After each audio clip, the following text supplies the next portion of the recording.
Hi, everybody. Welcome. Today is May 6th. Yes, May 6th. And we have once again another double Parsha. Um, that you are probably aware that there are 54 weekly Torah portions, but there's only 52 weeks out of the year. And there are a bunch of holidays that have their own Torah reading. And so, in order to fit all that in, there's a calendar that sometimes puts two Torah portions together, and this is one of those weeks. We've had a few of them in recent weeks, and so the two Torah portions today or this week are Bahar and Bechukotai. Okay. So what I'm going to do is do a summary, as we always do, of what it says in Vayikra in the book of Leviticus. And then we'll look at the Haftarah for each one individually, and I'll share um, some other insights along the way, including something fascinating that I learned this week that I hope you'll also find fascinating. Okay, so the name of the first parsha, Bahar, literally means on a mountain, but it's a reference to Mount Sinai, Har Sinai. And we find it in the book of Vayikra, in the book of Leviticus, chapter 25, verse 1. And the second parsha is called Bechukotai, which means in my statutes. I'm not sure if we have ever studied the difference between um, the different kinds of commandments that are spelled out in the Bible, but one of them is a chok. That is the category of commandments that we don't fully understand at this time what the reason is for it. But it's translated, Bechukotai is translated as in my statutes, is God talking in my statutes. And we find this also in the book of Vayikra, following immediately after Bahar, chapter 26, verse 3. So here's the background. So on Har Sinai, on the mountain of Sinai, God is talking to Moses.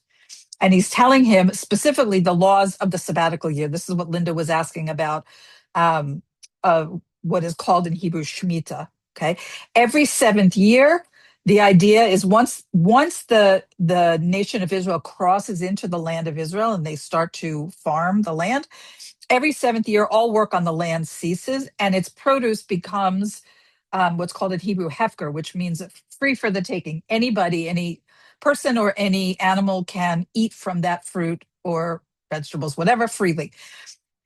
In this time, 7 sabbatical cycles are followed by a 50th year, which is the Jubilee year, called in Hebrew the Yovel, on which a bunch of other things happen. It is a Shemitah year, like all work on the land ceases, but also all the indentured servants are set free. Now, this is not slavery. This is an economic system where, let's say, somebody owes debt and they go to work for somebody to work off their debt. Okay, so when it comes to the 50th year, they are set free. All of the land of Israel that's been sold reverts to its original owner. Um, and there's other laws that are discussed here regarding the sale of land, the prohibition against fraud, against um, charging outrageous interest rates, and so forth. Some financial stuff is going on there. Okay, and then more interestingly to us, I think, is that God is promising that if the people of Israel will keep His commandments, that they will enjoy lots of financial benefits, material prosperity. They'll dwell securely in the land. But there's also a rebuke in this, a warning that exile, persecution, and other bad things will happen if they abandon the covenant that they have with him. That is the nation of Israel with God. But he says, nevertheless, even when they're in the land of their enemies, I will not cast them away, nor will I ever abhor them to destroy them and to break my covenant with them, for I am the Lord their God. When I read that verse, I think of replacement theology and how right there, very plainly, in Leviticus, it speaks about the fact that God will never abandon or break his covenant with what we now call the Jewish people. This the Torah reading concludes with the rules on how to calculate the value of different kinds of pledges that are made to God, the mitzvah of tithing produce and livestock and so forth. Okay. I'm going to try to play something for you, just a very small part. As I was preparing, the word Bechukotai was playing in my head. It's not like such a common word in modern Hebrew, and so there's this is a very cool story. Many, many, many years ago, we're talking probably 25 years ago, I came across this, what was a CD at the time. That was the technology, a CD of this woman named Nomi Teplo. And I loved her music. She sang all like Jewish music. And she has this song called Vinatati Shalom, which literally means I will give you peace. Okay. And it includes, I went back to listen to it as it was playing in my head, the exact words from Vayikra, from Leviticus chapter 26, verses 3 and 4, which are the first two verses of the Parsha Bechukotai. And this is what she's going to sing it in Hebrew. I'm just going to play that little bit. But basically, what it says is, if you advance in the knowledge of my rules and safeguard my commandments and perform them, I will give you your rains in their time. The land will yield its produce, and the naturally barren tree of the field will give forth its fruit. Now, if I can do this correctly, let's see if I can do this correctly, and figure out how to share this with you. I have it all set up to. I don't want the entire screen. I just want.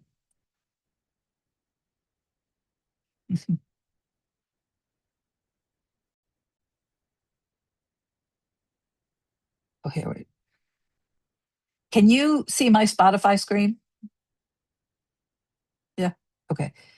Give me a second. Oops. Wait a minute. Hold on. I need to turn on the. Sorry about this. Wait, it's really worth it. Her voice is incredible. Oh, share sound. I already have that. Spotify share. Listen just listen for the word Bechukotai. And I'm going to go back a couple seconds.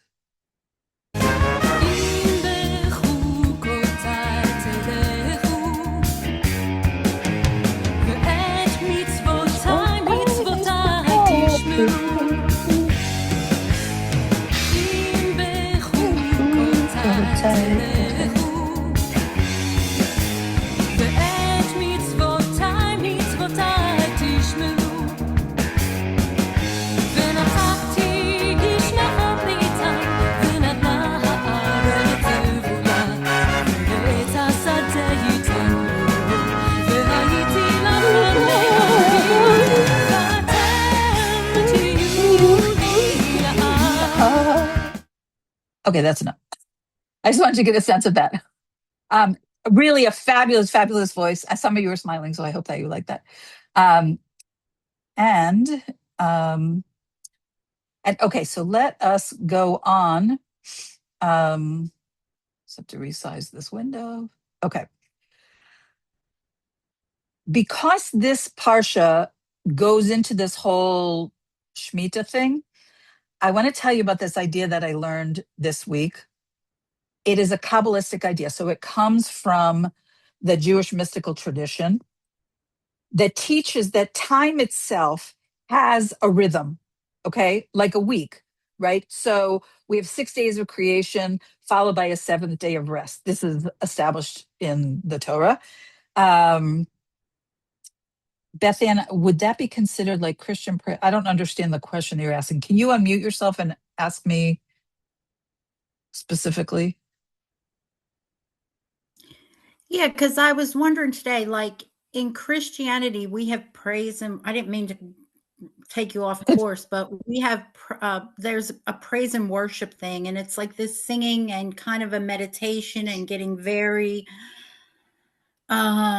filled with like what they would call the spirit.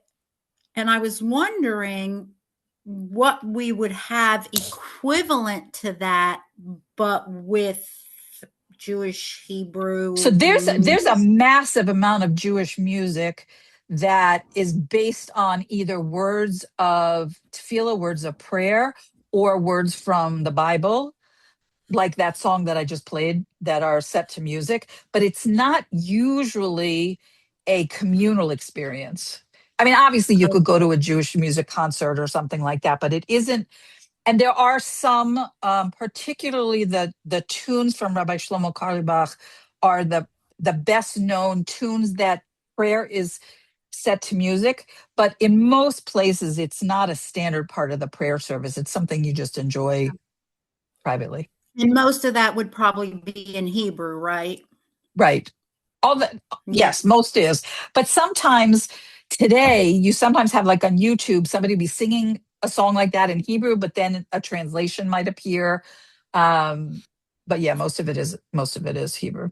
Okay, if Okay, you can later give us any uh names of what would be good to listen to for that. And sorry to interrupt. okay.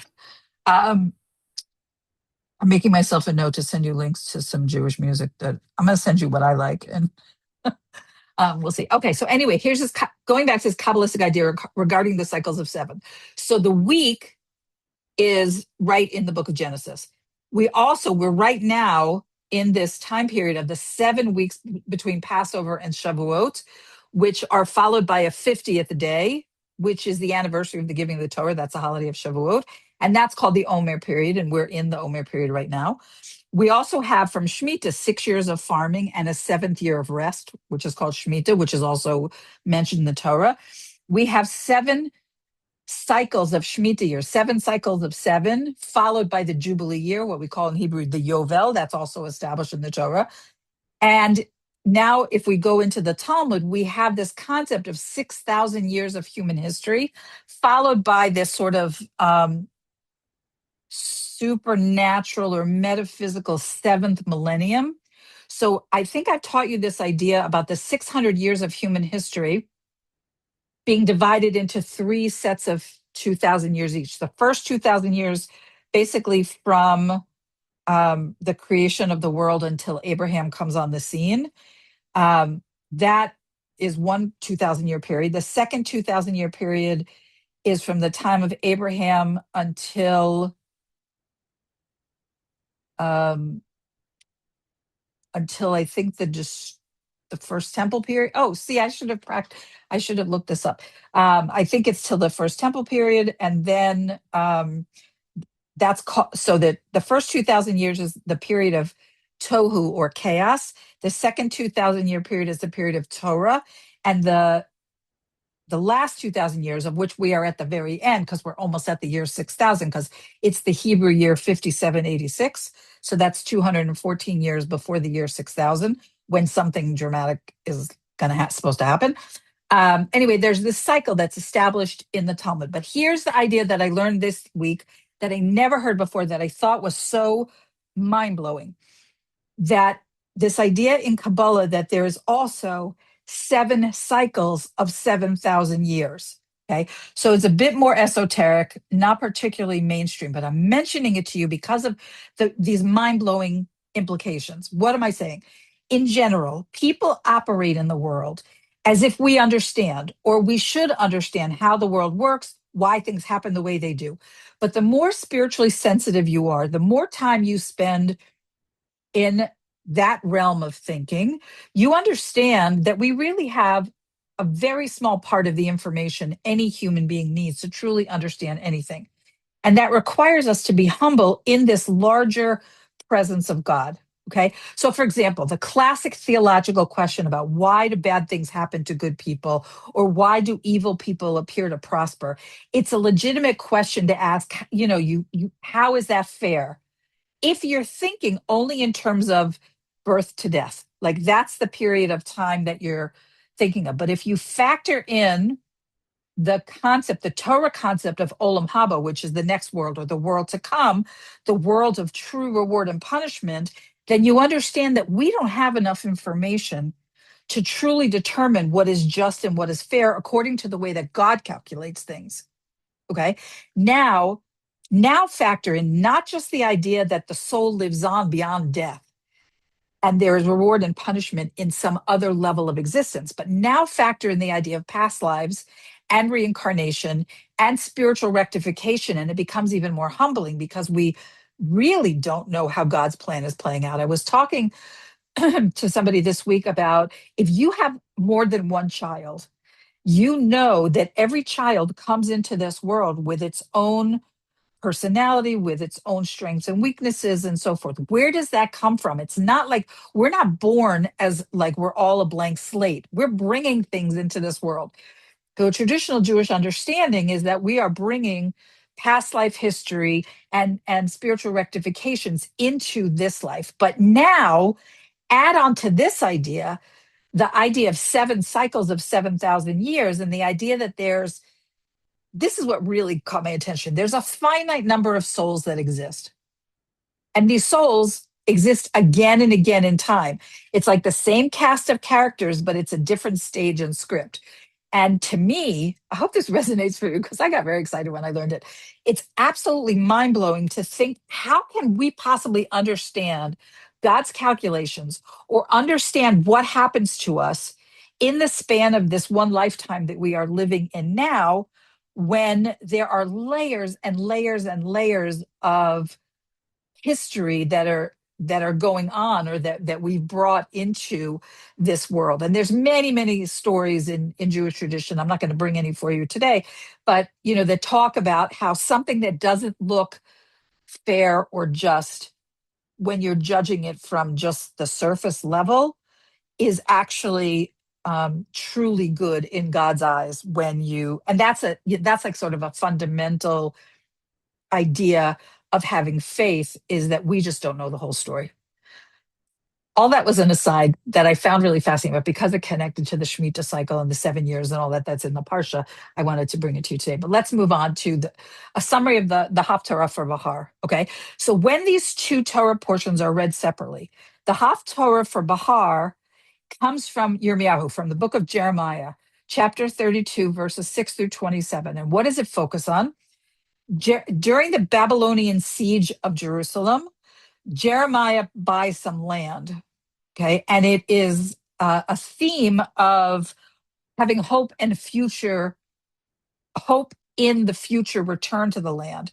So the Haftarah for Behar discusses the purchase of a field by Jeremiah, which echoes one of the themes of the Torah portion, which is the purchase and the redemption of other fields. So here's basically Jeremiah at this time. He's confined in the royal compound of the king, who was King Tzidkiyahu. I think in English it's Zedekiah. I'm not sure I'm pronouncing that right. But basically he's like in trouble because he's prophesying the destruction of Jerusalem and the ultimate exile of the Jewish people.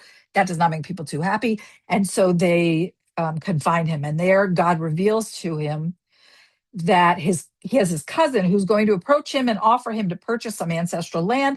And God tells Jeremiah to accept the offer. And that's exactly what happens. The cousin comes to this, wherever he's imprisoned, and offers him this land, and Jeremiah accepts. Money's transferred, a document is created in the presence of witnesses, and then whatever that document is, Jeremiah gives it to his disciple for safekeeping, and tells him to store it in an earthenware vessel where it's going to remain for many years. And then Jeremiah conveys a message from God about the symbolism that is built into this transaction. And he says, "So says the Lord of hosts, the God of Israel, houses and fields and vineyards shall be purchased again in this land." What's the message? We are on the brink of destruction and exile and so forth. And Jeremiah is giving a message of hope. Yes, the people will be exiled, but they will eventually be returned to their land. And the Haftarah ends with a prayer from the prophet and a praise of God. Okay, that's the Haftarah for Behar. When the two parshas are read together, like this year, which is most leap years, the Haftarah that's actually read in synagogue is the one for Bechukotai, which also comes from the book of Jeremiah, but a different chapter. Chapter 16, verse 19 to chapter 17, verse 14. And this Haftarah is discussing the punishments that await those who disregard God's laws, and also the blessings for those who follow the wishes of the Creator, which follows the Parsha, the Torah reading, which details blessings and curses. That's the connection. So Jeremiah rebukes the people of Israel for their idolatrous ways, for not having faith in God, and he conveys both God's wrath towards those who don't trust him, and says, you guys are going to get exiled, and also promises blessings to those who do. I'm not going to read this whole long passage because we're running a little later, but the Haftarah ends with sort of uplifting verses where he refers to God, who is the source of hope of Israel. And he says, all that forsake you shall be shamed, and those who turn away from me shall be marked on the earth, and they shall have forsaken God, the source of living waters. And he asked God, heal me, O God, then I shall be healed. Help me, then I shall be helped, for you are my praise. Okay, so um, that's the background. So let's go back to the Haftarah of Behar, and let me just set the scene again. Jerusalem is under siege. Jeremiah knows things are collapsing. War is at the gates. The future doesn't look good. Um, it looks practically hopeless. And then at that moment, God tells Jeremiah to do something very strange. He tells him, buy a field. So think about this. The country is about to fall. If a country is about to fall, what happens to property values? Okay, nobody wants to own.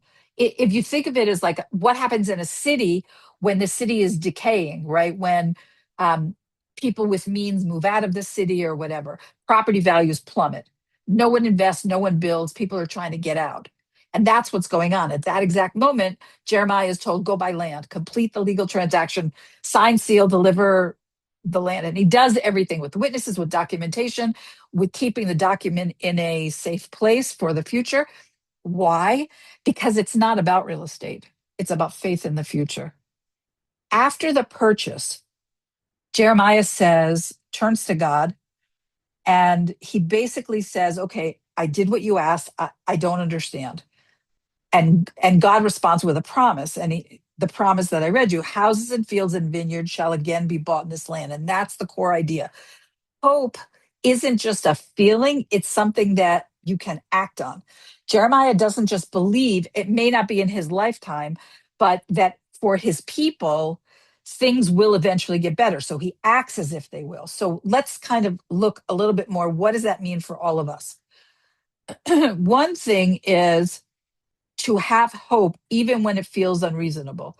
So Jeremiah invests in a future that he can't see yet. So you might ask yourself, where in your life do you feel like things are under siege or not going well or not going to end?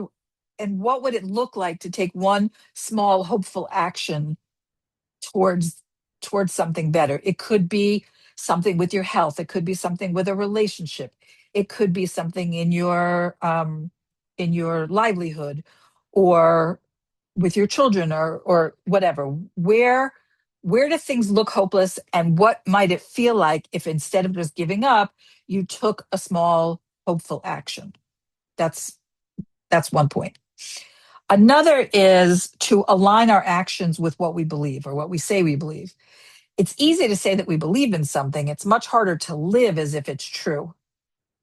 So Jeremiah's belief that the people will return to the land, even though he's living in the midst of this threatened destruction, he takes action to align with his belief in the future. So our actions reveal what we believe. uh, it makes me think of when we first moved to Israel, almost July will be 16 years. Neither my husband nor I had a job here. And I remember saying to him, if I have to live in a tent, like on the beach, I don't know how serious I was, but if I have to live in a tent on the beach, like I'll do that. I just want to be there. I wanted my actions to align with my belief that this was the correct move for our Jewish family, was to move to the land of Israel, and our actions reflected that belief. The truth is, one could make an argument that what we did was kind of a little crazy, right? We gave up a home, we gave up our cars, we gave up our livelihood, we gave up our community. And my husband, as many of you know, was a very well respected rabbi in our community. And we turned away from all of that for the possibility of living in a tent on the beach, which didn't happen, by the way. We've always had a roof over our heads. But the idea was that our actions, we sort of put our money where our mouth is. And that's what Jeremiah is doing in this parsha. Okay. Another lesson is to hold on to our ethics even when things are challenging. Because even in this crisis time, Jeremiah follows proper legal procedure. He doesn't cut corners. He has witnesses, he has documentation. And the idea, the universal idea behind this is that maintaining your integrity matters even when it's hard to maintain. It would have been very easy for him to cut corners in a situation like that and not have the proper legal procedures, because like people are going to get exiled. What does it mean to have a document that says you own land in a country, you own a parcel of land in a country where you're going to get exiled from? But he didn't cut corners. Okay. There's also this concept of that we are stewards, not owners. So in this parsha, the land actually ultimately belongs to God. We're caretakers of what we have, and we're not absolute owners. And as I was preparing this, I was thinking of something that happened last week. So as I age, I feel, maybe some of you can relate to this, less and less connected to stuff, to material things. So decades ago, and I'm sorry that I didn't bring it to show you, but decades ago, my father gave me a rummy cue set. Some people call it rummy cub. I don't know if you know this game. It's a tile game that's sort of like gin rummy. And I didn't play it for decades, but for some reason, I brought it with me every time I moved. And sometimes it was like tucked away in a closet or something. I only actually recently started again, like within the last 6 months or so. So while we were on vacation last week with our family, I brought this set, which was made in the 1970s, to our family vacation. And it means a lot to me. It's something that my father gave me, and he's been dead for over 30 years. But also, I think the reason I saved it for probably 50 years is because on the box, it says made in Israel. And you may not know this. I hope you know this game, but this game was invented, or at least it was perfected in Israel by a Romanian born immigrant to Israel whose name was Ephraim Hertzano. And he had the idea in Romania, apparently, because in the 1930s, there was some ban in Romania on card games. And so he came up with this idea of playing with tiles, but he finalized the design and he created the first sets of this game and manufactured them in what was then Palestine, like pre-state Israel, in apparently in a city called Bat Yam. So I bring this set to our family vacation, and my younger daughter, who is more sentimental about stuff, she said, "Oh," she says to me, "after you die, I want this set." And I said to her, just like, take it now, because I cherish it, but passing it on to the next generation, knowing that she would also cherish it, felt like the right move. Oh, good. Somebody's heard of this game. Thank you, Vicky. um, because all of these years, here's my point, how I'm connecting it. All of these decades, I have been a steward of the set, not the absolute owner. That was the point I was making. That's how I'm connecting it. Okay, let's move on. Um, Here's another lesson from this Haftarah, that having questions can coexist with having faith. Because Jeremiah questions God. First, he does what God says, and then he asks a question. Okay. And that's so important because we don't need perfect clarity in order to take meaningful action.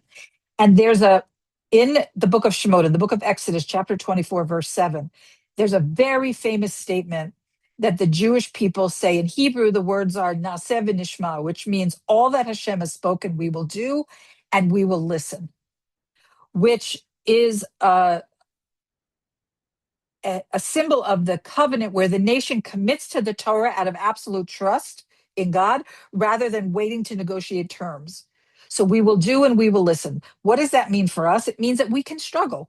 We cannot know, we cannot understand everything, and we can still move forward. As a matter of fact, and spoiler alert, this is actually the only way to live because, as I explained over and over again, we can never really truly know everything. So it's fine to have questions and also walk in our faith.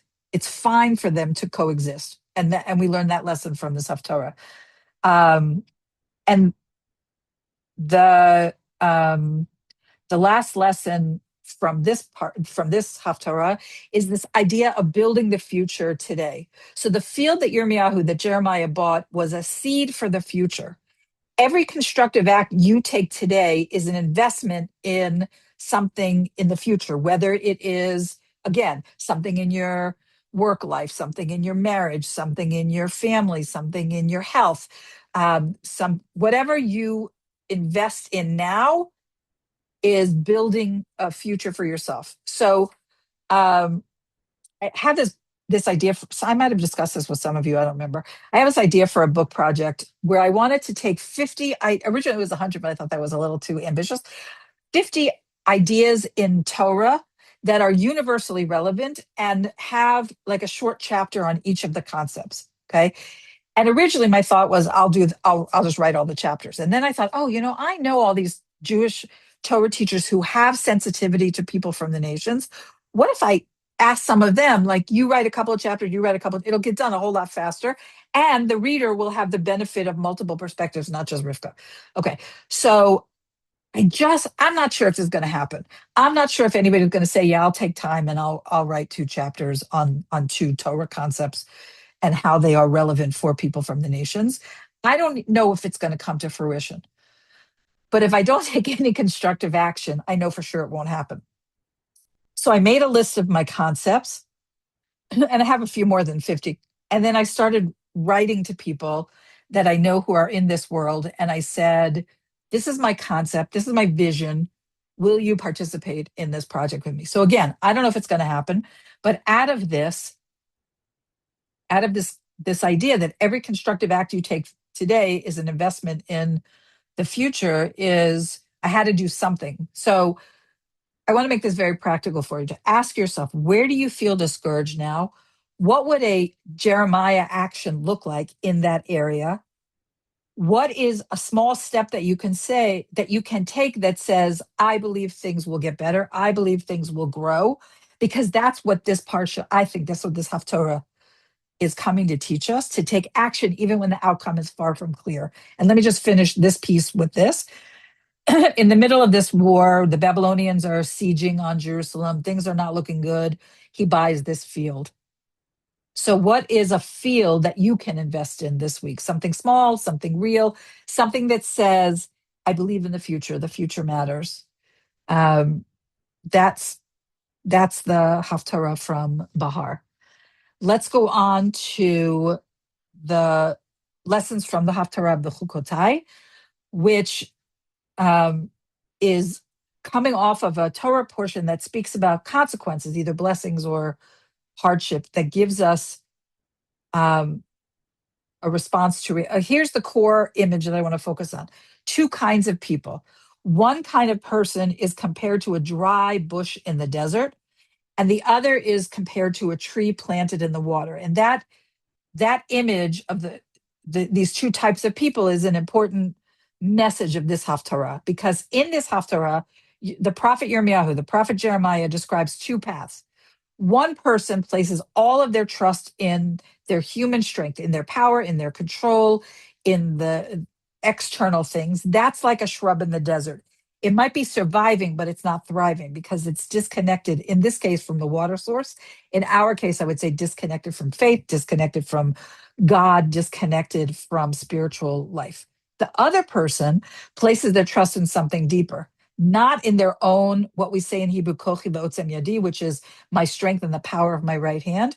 But this person, the person in the second image, places their trust in something deeper, in this case in God, or at least in a higher moral and spiritual foundation.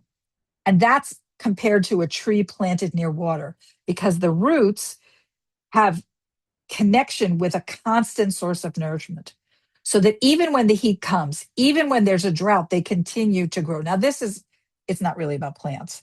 It's really about where we root ourselves, what sustains us when life becomes difficult, because it's a given that difficulties are going to come, right? The question is not if in our lives there will be drought, metaphorically speaking, but what have you prepared? What kind of a root system do you have when it does? So let's go a little bit deeper. What does this mean for us? What you build your life on determines your resilience. So the difference between a shrub and a tree, it's the roots. Strength comes from what is inside of you, what's enduring, not what is external and temporary. So you want to ask yourself, and I know for many of you, this is not a hard question. What are you rooted in? What are your significant relationships rooted in? What's your mission in life rooted in? Is it circumstances, what comes to you, or something deeper, some deeper choice that you made? This is not exactly parallel, but as I'm saying this to you, I'm thinking about this. Many years ago, when I was first becoming religious, I was in a hospital waiting room, and I noticed that it was in a city where there were a fair number of religious people, Jewish people.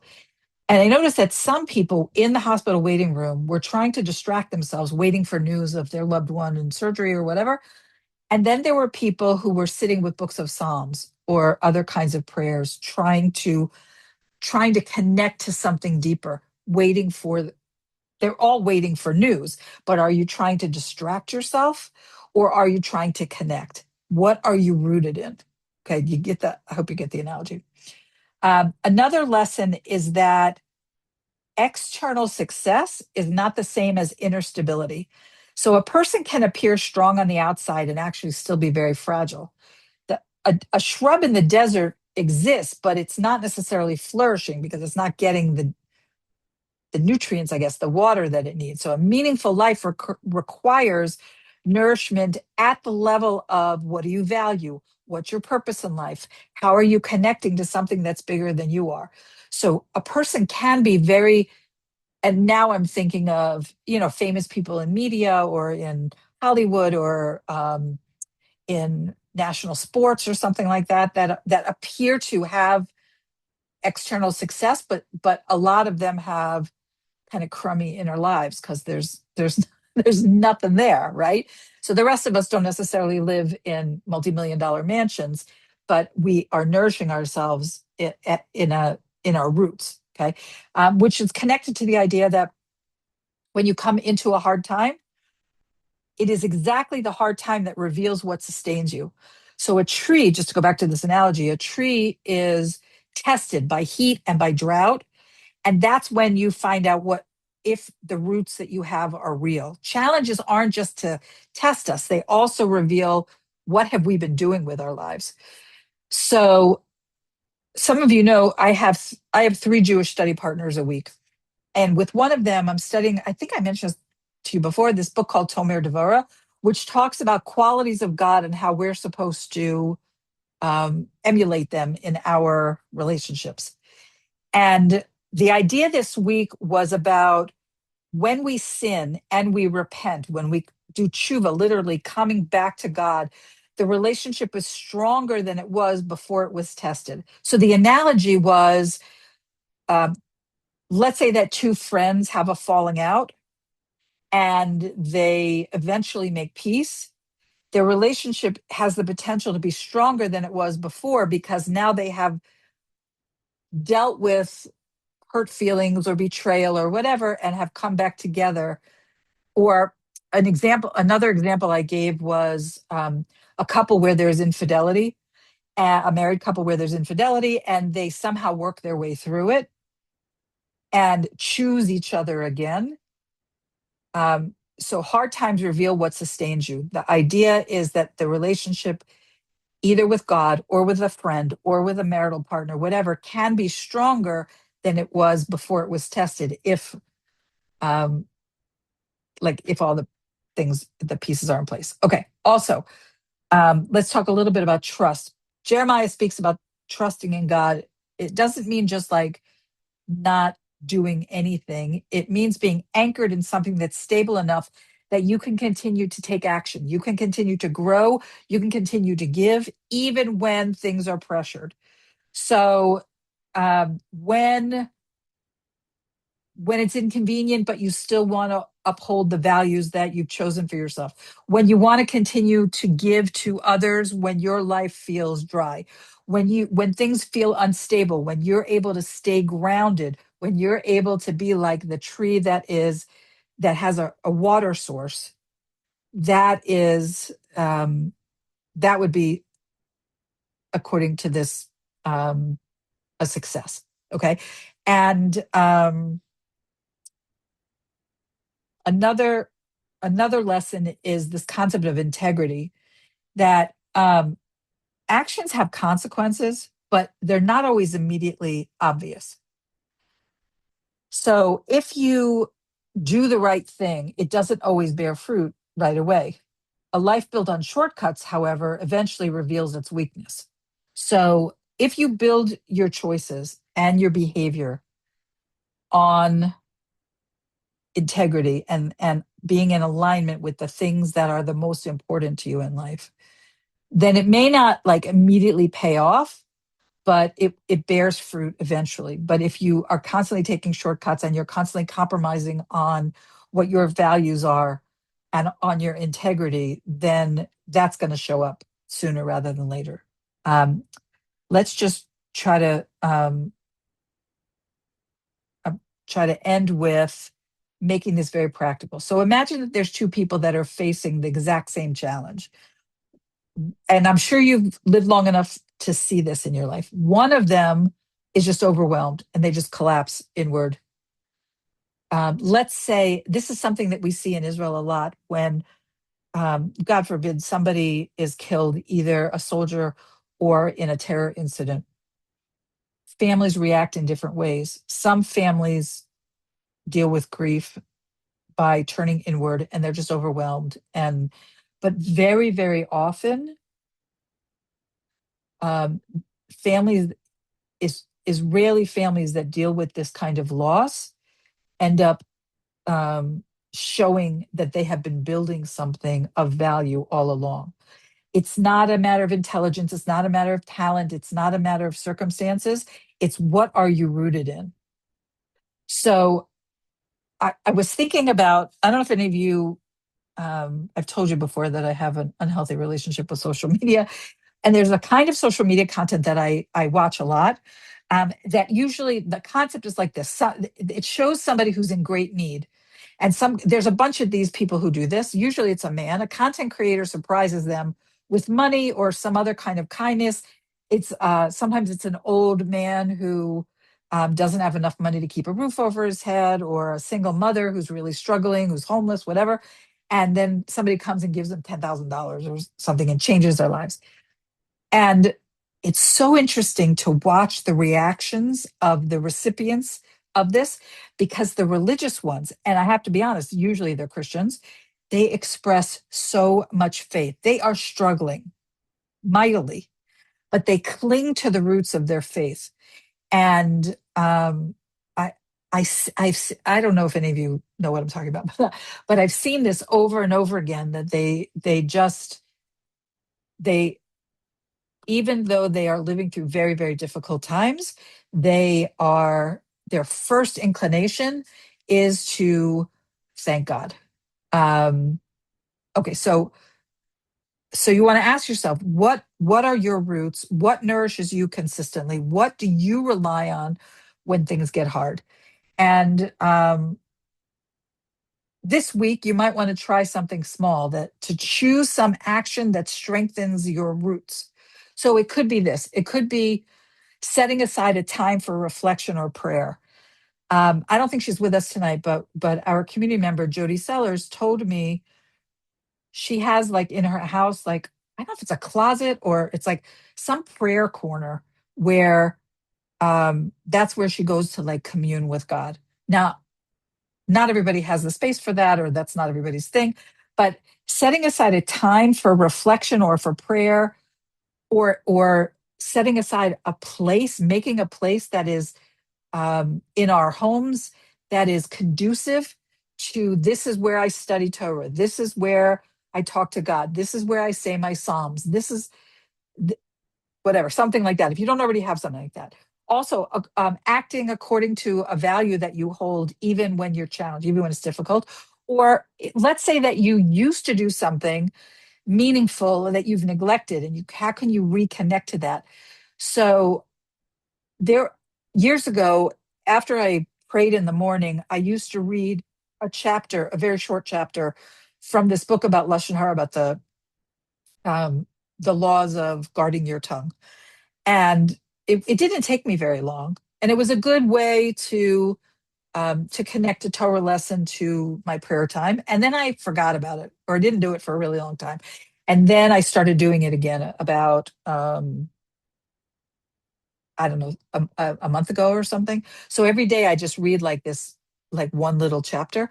That's reconnecting to something meaningful that I had been neglecting. So think of it as watering your tree. And I'll just finish with this image that a tree planted by the water, or a person who is connected to the things that nourish her, doesn't panic when heat comes or when a crisis comes, because the strength was built before the crisis. So the question for us is not always, the question doesn't start when we are, excuse me, in the midst of difficulty, but how do we respond to that difficulty? I'm sorry, how do we prepare? How have we already prepared for that difficult moment? Because the difficult moments in life are going to come. There's no question about that. The question is, how do we, what have we done to prepare for it before it hits?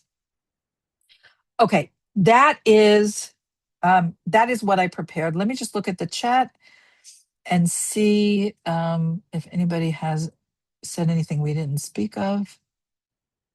Okay, so as usual, here's what I'm going to do.